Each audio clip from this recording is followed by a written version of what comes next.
લક્ષ્ય ન્યૂઝ, એક નજર, એક લક્ષ્ય. ધારીના દલખાણિયાથી 18 કિલોમીટર આવેલા ઘાઘાનેસ તરીકે ઓળખાતો નેસડો, ત્યાં 40થી 50 માલધારી સમાજ રહી રહ્યા છે. ત્યાંના માલધારી ભેંસો ગાયો ચારવાનું કામ કરી રહ્યા છે.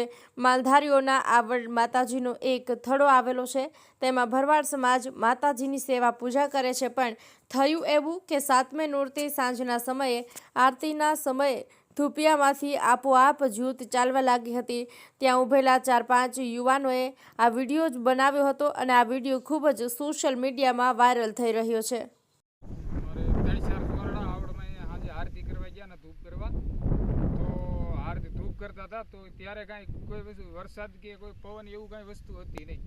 અને માતાજીની આરતી કરતા અચાનક વરસાદ ને પવન આવ્યો આમથી, અને પવન આવ્યો તો ચાલુ પવનમાં માતાજીની જ્યોત ચાલુ હતી. અને એ આરતી કરતા ના કારણે અને એ જ્યોતમાંથી માતાજીની આમ પહેલાં જમણે ડાબી બાજુ ગઈ જ્યોત માતાજીની અધેર આમ કેટલી બધી, અને નાથી પછી પાછી આવી અને જમણી બાજુ જમણી સાઈડ એ હામા પવને માતાજીની જ્યોત ગઈ અને એ 2-3 પગથિયા ઉતરી ગઈ.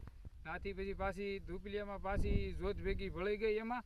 અને આ માતાજીનો ના પરસો એને જોયો. અમારે 3-4 જુવાનડા આરતી ઉતારવા ગયા હતા 7મા નોરતે, અને એવું બધું આ પરસો માતાજી જોયો. અમારે અહીં ધાંધાનેસમાં 40-50 ઘર ભરવાડુના છે, અને અહીંયા ધૂપ દીવા કરે છે માતાજીના હાંજવાર.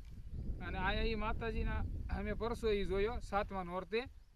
અને આ બધું